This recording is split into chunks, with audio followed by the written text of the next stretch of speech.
ค้าพบยาขาวทางในช่องออกทางคำขนมในคาเฟ่เขายังปั้นเสมาใส่ย่องเขาได้เจ็บใหม่เนี่ยครับเจ็บกิ่งใหม่ครับ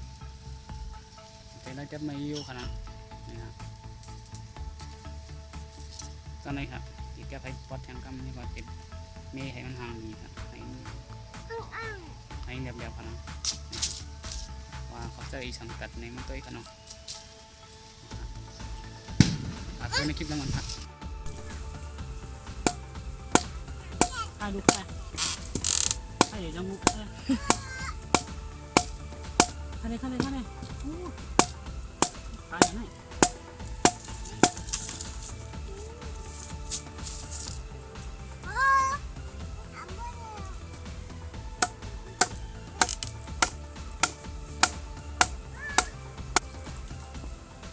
เอาให้ขาดไป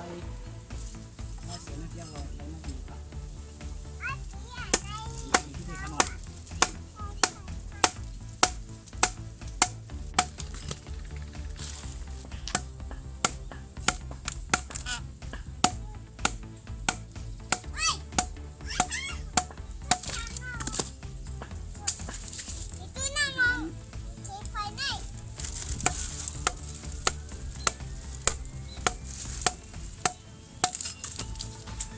นู้นอีกดิ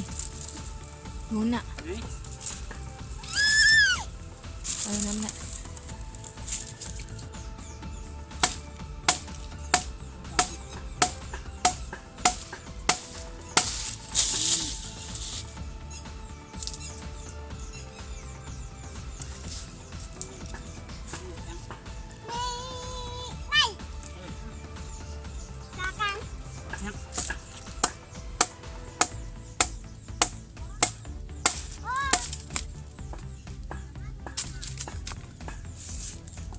นั่นไงดิ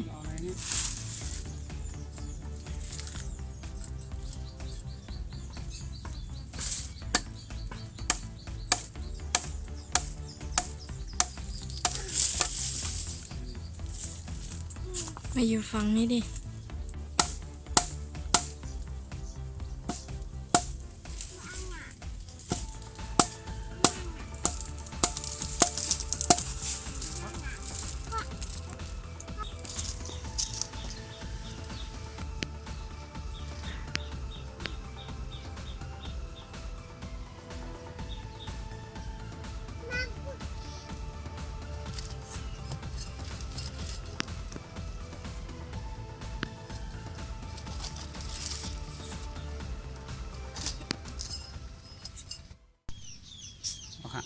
มีความคาดว่าเสียอะไรตัวเก่าเขาเนาะ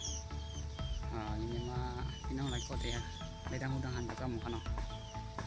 นี่จะคือก็อย่าลืมปันดังหันถึงไปคลิปครับมาถึงวันนี้ด้วยนะมาช่วยกันนะคลิปใหม่นะครับ